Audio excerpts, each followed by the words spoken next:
Hello friend, आप देख रहे हो हमारा चैनल ग्रो बुक्स। तो आज हम फिर से आपके लिए नई बुक लाए हैं जिस बुक का नाम है पेरेनियल सेलर। इसका मतलब कुछ ऐसा बनाए जिसकी उम्र आपसे ज़्यादा हो। इनका लेखक का नाम है रेयान हॉलिडे। तो चलिए बुक को आपको दो लफ्ज़ों में बताते हैं। पेरेनियल सेलर इसलिए लिखी गई ताकि अच्छे क्रिएटिव काम मार्केट में सफल भी हो। ये समरी न सिर्फ किसी एक प्रोजेक्ट को सफल बनाने के बारे में है, बल्कि आपको एक क्रिएटिव इंडिविजुअल के रूप में लॉन्ग टर्म सक्सेस पक्की करने के बारे में भी है।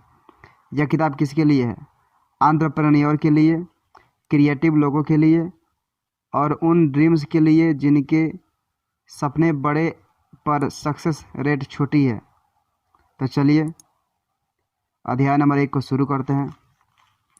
कुछ ऐसा बनाए जिसका उम्र आपसे ज़्यादा हो।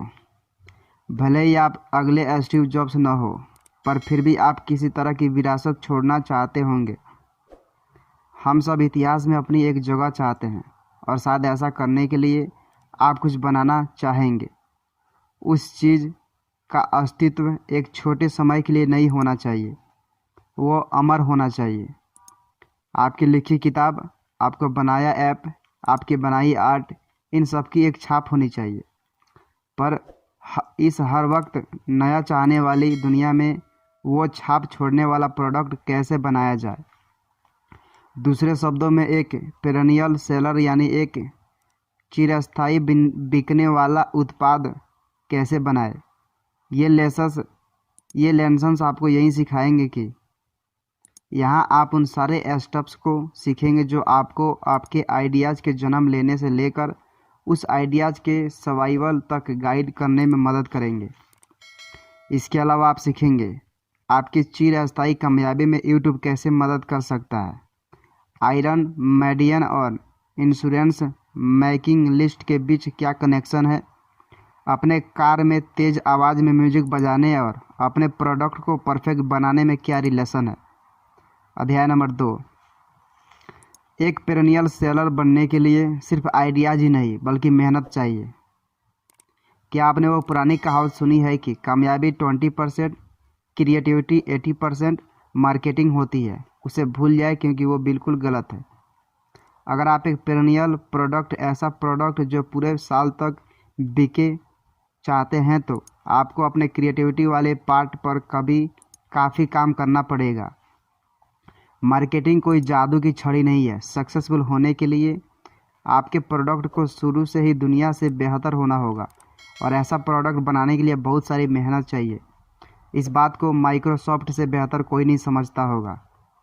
उसने कुछ बहुत बुरे प्रोडक्ट्स मार्केट में लॉन्च किए थे, इस उम्मीद के साथ ही सही मार्केटिंग उनके प्रोडक्ट को मार्केट में चला देगी। पर उनके MP3 प्लेयर जून और उनके सर्च इंजन बिंग का बुरा हाल कुछ और ही कहानी कहता है।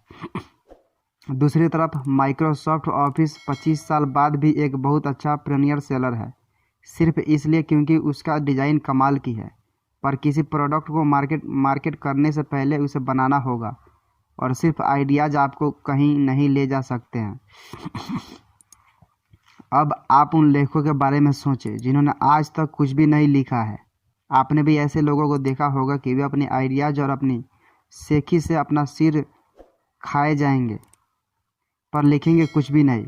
किसी मूवी का आइडिया होना या किसी स्टार्टअप का प्लान होना एक बात है और वाकई कुछ करना दूसरी।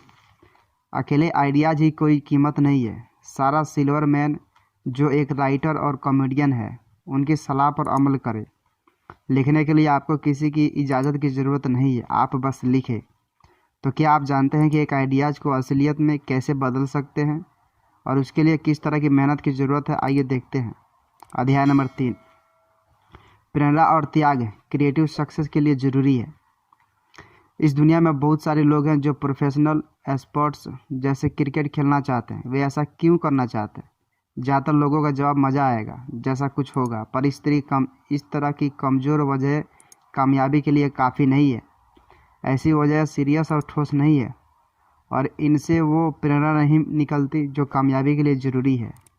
ये चीज़ किसी क्रिएटिव काम के लिए भी सच है। एक ताकतवर उद्देश्य ही कामयाबी का भी चाबी है। जब आप अपने काम को अपने उद्देश्य के साथ मिलाते हैं तभी आपको वो मोटिवेशन मिलता है जो आपको आपके रास्ते के सारी बाधाओं को पार करने में मदद करता है। इमेजिन करते हैं कि आप एक लेखक हैं जिसका मकसद है दुनिया को एक बेहतर जगह बनाना। जब इस सब्जेक्ट पे लिखी आपकी किताबें और आर्टिकल्स पब्लिश नहीं होते हैं तब आप हार नहीं मानेंगे, आप लिखते रहेंगे क्योंकि आपके पास एक उद्देश्य है जो किसी लायक है। वैसे ऐसे बहुत सारी वजह हो सकती है जो आपके उद्देश्य के लिए प्रेरणादायक होगी। शायद आपकी फैमिली आपकी कामयाबी पर निर्भर हो। ऐसा प्रेशर आपको मजबूत बनाता है और ये मजबूती उस दूसरी चीज़ के लिए ज़रूरी है जो कामयाबी के लिए ज़रूरी है त्याग करना।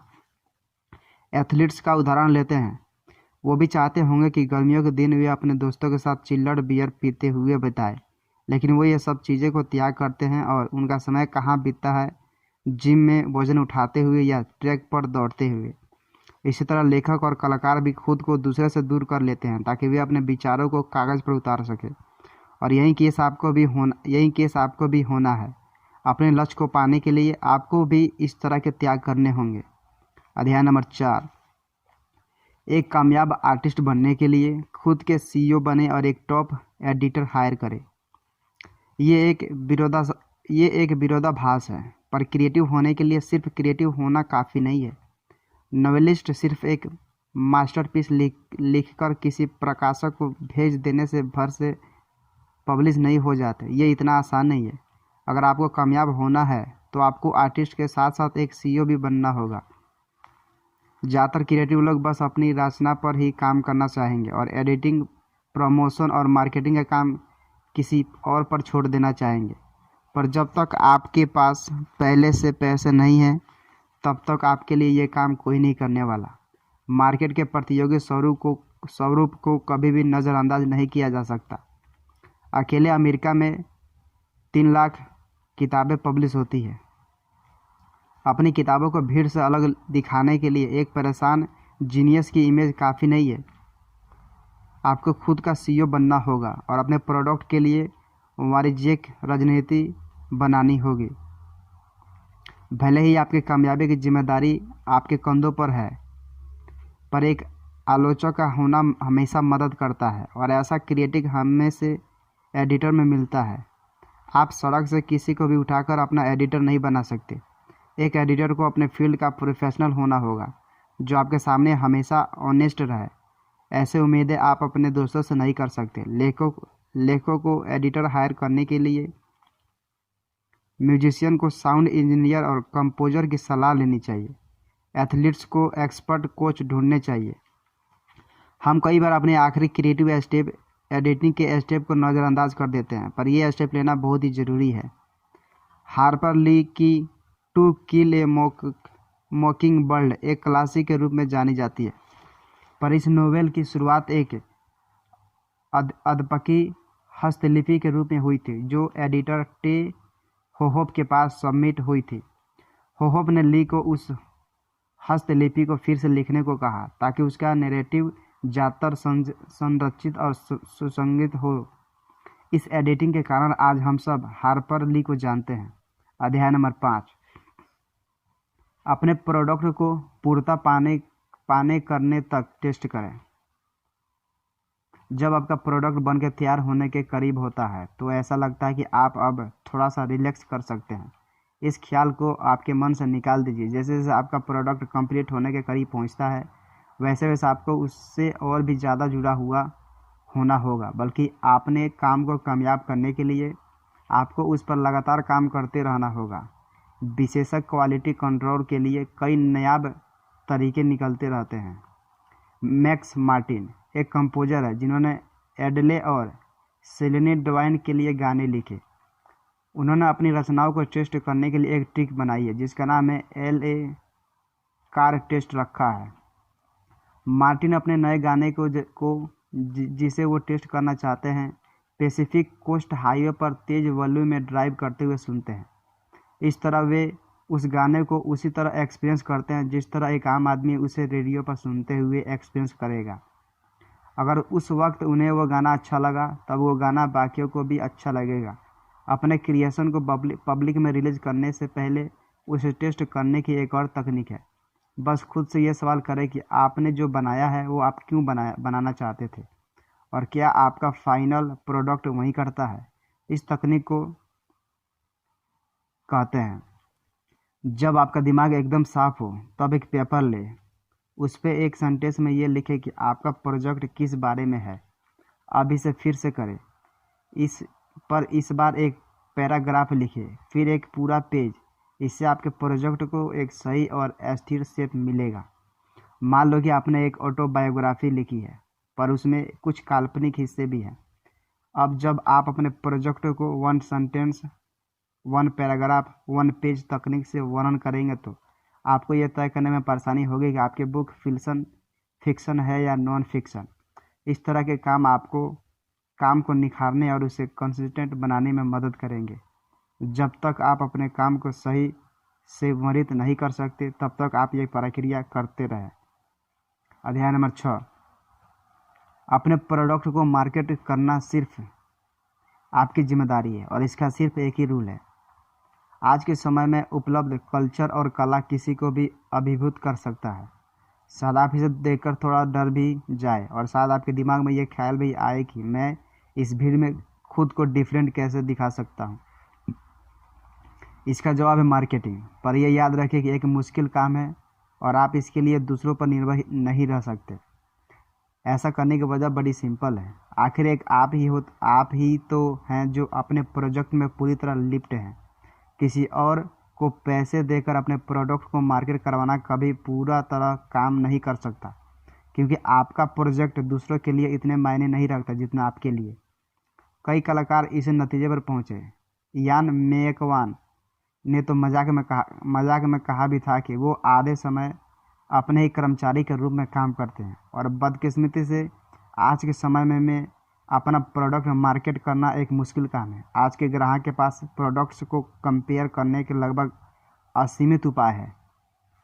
इस बात को दिमाग में रखते हुए आपको अपने प्रोडक्ट को मार्केट करते वक्त एक ही बात का ध्यान रखना होगा। जब तक आप अपने प्रोडक्ट को पुश नहीं करेंगे तब तक कोई भी आपके प्रोडक्ट पर ध्यान नहीं देगा। आपको अपने कस्टमर को दिखाना होगा कि आपका प्रोडक्ट क्यों उनके लायक है। आप ही अपने प्रोडक्ट के मार्केटर हैं और एक अच्छे मार्केटर बनने के लिए आप में विनम्रता होनी बहुत ज़रूरी है।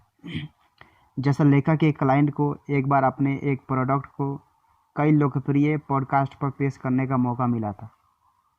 ऐसे मौके लाखों में एक बार आते हैं, पर क्लाइंट शुरुआत में इसके लिए ज़्यादा उत्साहित नहीं थे। वो बस एक कंप्रेस कॉल में ही सबको निपटा देना चाहते थे। लेकिन लेखक ने उन्हें विनम्रता के महत्व के बारे में याद दिलाया और उस क्लाइंट को हर पॉडकास्ट पर जाने के लिए मना लिया। ये स्टेप उस क्वालिटी के मार्केटिंग के लिए बहुत ही ज़रूरी साबित हुआ। मार्केटिंग बहुत ज़रूरी है और भाग्यवश ये करना इतना मुश्किल नहीं है। अध्याय नंबर 7, मार्केटिंग का कोई फिक्स्ड तरीका नहीं है, पर हर तरीके में वर्ड ऑफ माउथ का एक बड़ा रोल होता है। अगर मार्केटिंग में आपका ऑडियंस की नज़र में ना होना एक हानि है, तो उसे करके ढेरों तरीकों का होना एक बड़ा लाभ है। बल्कि सबसे अच्छा तरीके आमतौर पे सबसे क्रिएटिव होते हैं। मार्केटिंग का कोई फील्ड रूल नहीं है और इस बात को लेखक स्टीवन प्रेसफील्ड अच्छे से समझते हैं। प्रेसफील्ड ने 2011 में द वॉरियर एथोस नाम की एक किताब लिखी थी, जो इंसानों के अपने समस्याओं को सूझने के बारे में थी। वो किताब पूरी तरह स्वप्रकाशित थी, बिना किसी बाहरी सपोर्ट के।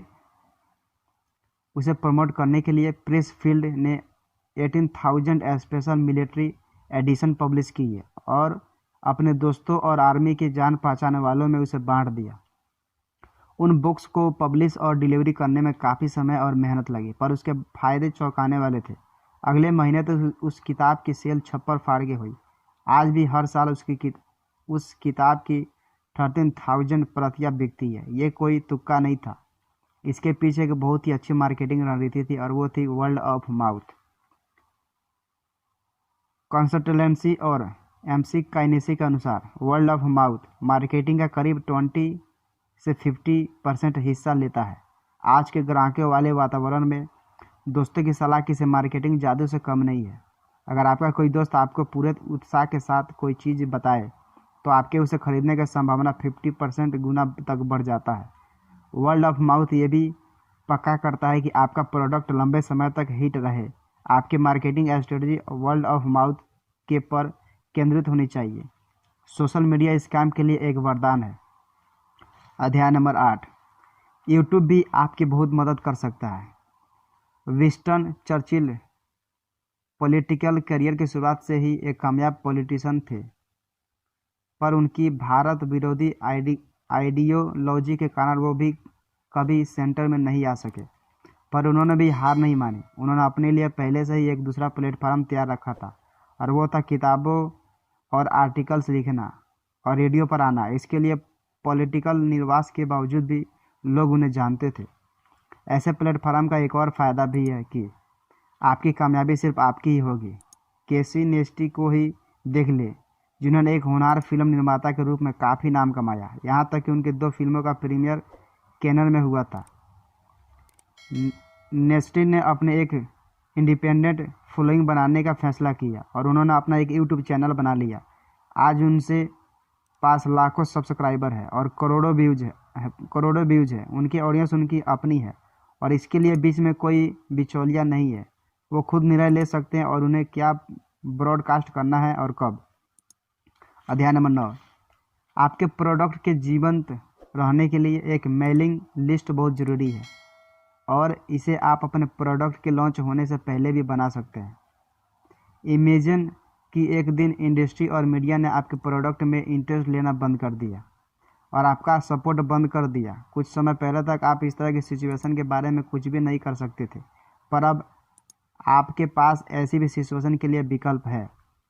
किसी भी प्रोडक्ट के लिए एक मेलिंग लिस्ट बहुत ही ज़रूरी टूल है। ये कम्युनिकेशन का एक ऐसा जरिया है जो सीधे उन लोगों तक जाता है जिन्हें आपके काम में इंटरेस्ट हो रहा है, पर इस तरह एक बेस बनाने में समय लगता है। इसलिए अपनी शुरुआत जल्दी करें। इसके लिए अपने करियर के गिरने का इंतज़ार न करें। हैवी मेटल के सबसे मशहूर बैंडों में से एक आयरन मैडन ने इसी का सहारा लेकर अपनी पहचान बनाए रखी थी। 1980 हैवी मेटल गानों का दौर था, पर उसका समय ग्रूंग के आने के साथ ख़त्म हो गया था।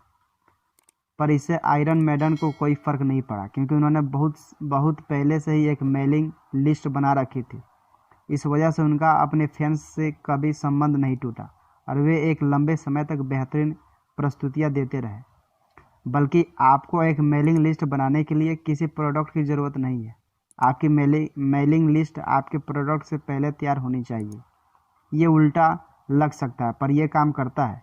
आपको बस आपके अपने होने वाले फैंस ढूंढने के लिए एक स्ट्रेटजी की ज़रूरत है। लेखक ने भी इसी तरह अपनी किताबों के सेल एक अच्छे से नंबर तक पहुंचाने में सफलता पाई थी। उन्हें पता था कि उन्हें एक इंटरेस्टेड लोगों की लिस्ट चाहिए। इसके लिए उन्होंने एक किताबी की समीक्षा का मेल बनाया ताकि वो अपनी किताब के पब्लिश होने पर उसकी मदद से उसे प्रमोट कर सके। इस स्कीम के कारण उनके पास उनके बुक पब्लिश होने से पहले ही 5000 लोग मेलिंग लिस्ट पर थे। आज उनके पास 80,000 फॉलोअर्स हैं और इसी के साथ आपको आपके क्रिएटिव वर्क के डेवलपमेंट के लिए एक फ्रेमवर्क मिल गया। अब आप प्रोडक्ट और प्लेटफॉर्म का महत्व समझते हैं और ये भी कि मार्केटिंग कितनी ज़रूरी है। इसमें मेहनत बहुत है, पर यह कोई रॉकेट साइंस भी नहीं है। आप भी क्रिएट कर सकते हैं अगर आप चाहें तो। कुल मिलाकर जब बात क्रिएटिव वर्क की आती है, तब आप हार्ड वर्क से भाग नहीं सकते, बल्कि आपने अब तक जितनी भी हार्ड वर्क किया है, आपको उसमें कहीं ज़्यादा हार्ड वर्क करना होगा। न सिर्फ आपको अपना प्रोडक्ट बनाना है, बल्कि आपको अपना खुद का CEO, मार्केटिंग डायरेक्टर और PR प्रोफेशनल भी बनना होगा। पर सही स्ट्रेटजी के साथ ये सब मुमकिन है। क्या करें? अंधाधुन और जोश से अपना नेटवर्क बनाए। एक क्रिएटिव इंसान के रूप में आप लोगों पर बहुत ज़्यादा निर्भर रहेंगे, इसलिए आप जिसमें भी मिले उसे ऐसे ट्रीट करें जैसे उसमें आपको न्यू वर्क टाइम्स में ले जाने की काबिलियत है। क्या पता ऐसा ही हो, आप किसी न किसी दिन ऐसे किसी इंसान से मिलेंगे जो ऐसा या इससे भी कुछ बेहतर कर सकता है।